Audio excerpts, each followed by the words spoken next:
Salut les petits potes. Ça y est, elle est revenue. Oh, le chien qui passe. Je sais pas si on voit, mais il fait froid. Il commence à faire froid, là.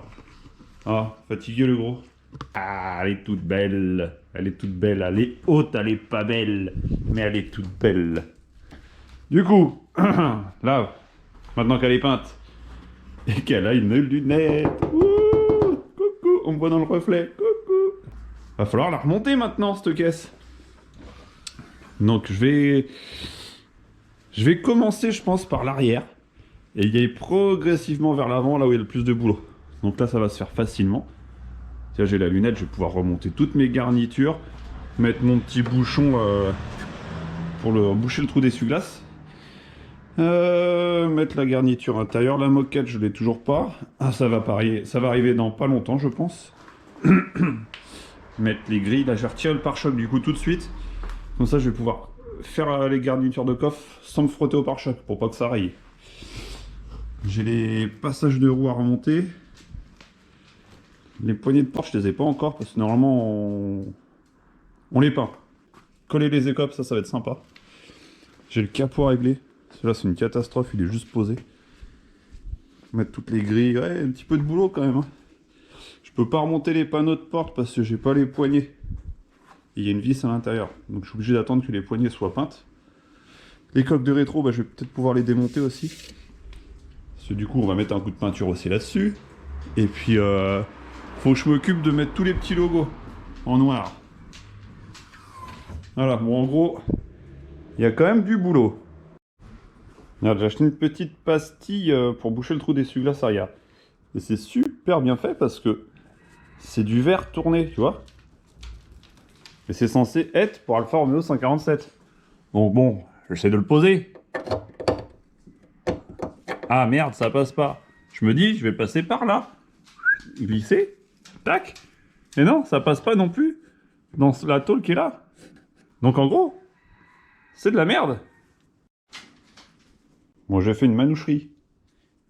J'ai coupé tous les rebords, tous les contours. Bon, voilà, ça y est, garniture posée. Le petit bitonio nul là, posé, l'antenne, le pare-choc fixé avec les grilles et les feux. Je vais pouvoir poser le béquet qui est là-bas, en préparation. Mais en préparation pour quoi? En préparation pour recevoir un autocollant.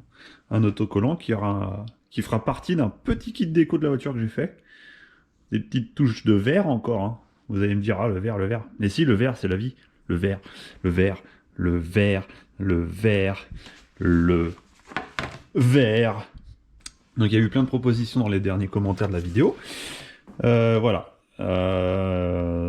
J'ai fait mon choix.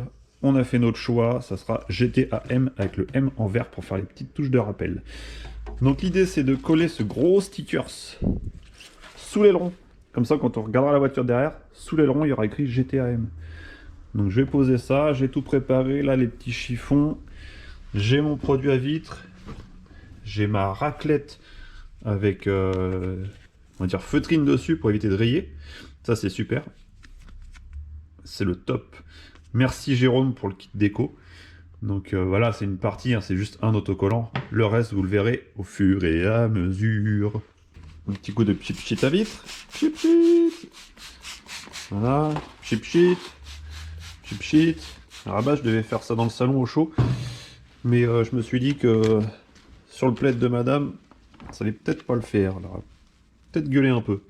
Ce qui est normal. Hop là. Oh, je pose ça gentiment. Un coup de chip sheet. Et on racle. Doucement.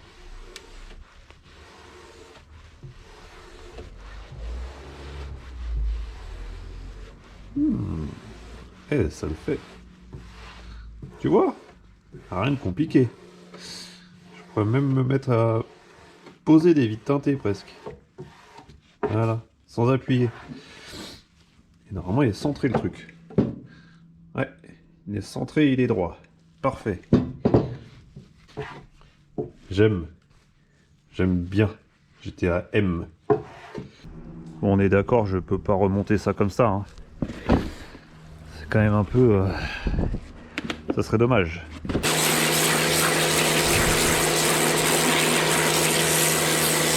Du coup, j'en ai profité pour blacksonner un petit peu les trous que j'avais fait là dans la caisse, au niveau de l'arceau. Bon les petits potes, j'ai avancé dans mon coin tout seul. Je vous ai pas filmé le remontage du pare-choc, hein. Bon, vous connaissez le principe. Sens inverse du démontage, quoi.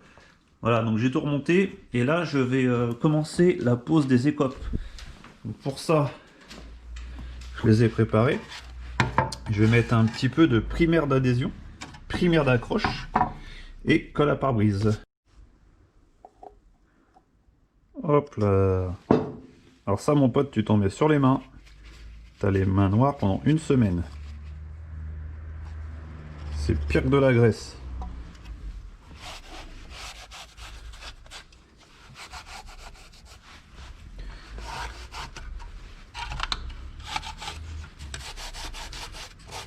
Voilà, ça sert à rien d'en mettre 3 tonnes. Limite même, moins il y en a, mieux ça tient. C'est le même primaire qu'on met pour les pare-brises. Comme après je vais utiliser de la colle à pare-brise. Donc là les produits sont miscibles entre eux. Il n'y aura pas de problème de réaction. Hop, un petit peu. Je vais en mettre un tout petit peu sur le pare-choc.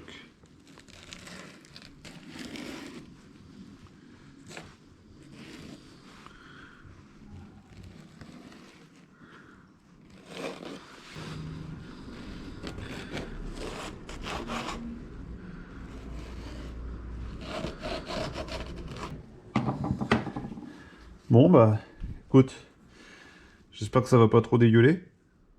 Je vais aller doucement, on va voir. Truc et astuce. Regarde, tu vois ça plaque pas bien. Moi, ce que je veux c'est que ce soit plaqué de ouf. Regarde, ce que tu peux faire, c'est faire un tout petit trou dans le carbone à ras du plastique, mais vraiment à ras. Comme ça, je peux mettre une vis, juste pour tenir plaqué. Et après, tu retires la vis, tu bouches le trou. On va voir si ça fonctionne, je vais essayer. Mais je pense que oui. Voilà. Et je pense que c'est nickel. Regarde. Moi, ça me va. L'astuce est bonne. C'est bon, ça? C'est le top? Ça appuie dessus. Vous savez, c'est bizarre, hein. Ça appuie dessus. Et ça repousse derrière. Oh, je vais breveter le système. Bon, les petits potes, ça y est. J'ai comment dire, remonté pas mal de choses. Donc tout ce qui est panneau de porte, tout ça, c'est remonté définitivement. Les poignées, les coques de rétro qui ont été peintes. Ouais, tout est remonté, réglé, voilà. Derrière, c'est pareil, c'est remonté. Là, ce qui va se passer maintenant, c'est qu'on va régler la hauteur de caisse, mais on va s'aider d'une machine, on va dire, on va appeler ça comme ça, tout simplement de balance. Donc le but, ça va être de mettre la voiture sur 4 balances, voir un peu les masses qu'il y a aux 4 coins, et essayer de répartir au mieux la masse en diagonale pour que le centre de gravité soit au milieu de la voiture. Pas trop devant, pas trop derrière. Donc forcément, on sera un petit peu sur l'avant, vu que le poids de la voiture est devant. On ne pourra pas être à 50-50. Mais au moins la diagonale, les efforts sur les roues. Qu'est-ce qu'il fait? Qu'est-ce que tu fais? Pousse-toi. Au moins, la voiture sera équilibrée. Voilà, c'est ce que je voulais dire. Donc là, elle est réglée au plus bas. Donc les triangles sont légèrement vers le haut. L'idéal, il faut que ça travaille à plat. Pareil derrière. Pourquoi? Parce que là, elle est au plus bas. Et quand on va régler les suspensions, qu'on va répartir les masses, on va forcément jouer sur la hauteur des amortisseurs pour rebalancer un petit peu de poids. Ou gauche ou droite. Donc là, je vais la lever. Je vais mettre les 4 plateaux de niveau, mettre les supports à la place des roues, les balances, la poser, et appeler des copains pour venir m'aider parce que tout seul, c'est une galère. Quand je te dis que c'est une DeLorean et que tu me crois pas, regarde, il y a les beaux outils. Ouais, c'est beau, hein. Plateau de nivelage, fait maison, mais attention, on a des ingénieurs dans l'équipe, hein. Des chandelles de stand pour pouvoir retirer les roues et avoir accès au combiné fileté sans difficulté. Pareil, on a un ingénieur dans la team. Regarde si c'est beau, Gigi Touch. AMD. De toute façon, vous allez le voir tout à l'heure, il va arriver. Ils sont là, les copains. Eh, une team de compétition.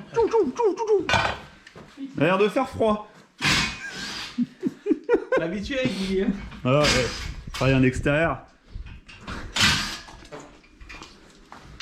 Donc là, on a tout mis de niveau. Les plateaux, sur la longueur, sur le gauche-droite. Et ce qu'on fait, c'est qu'on est en train de calibrer les balances. Parce qu'on avait tout monté, on a oublié de calibrer. Donc là, il faut qu'on mette la voiture en lévitation. Parce qu'on a un... Comment t'as dit tout à l'heure? C'est quoi? Déclivité. Une déclivité. On a une déclivité du sol. Il faut qu'on la mette de niveau, la caisse, on est obligé. Et là, le Minitel, il est là.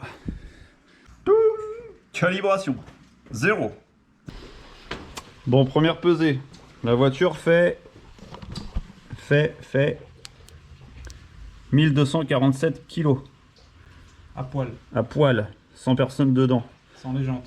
La répartition, 50%. Donc en gros, on n'y touche pas, on est parfait.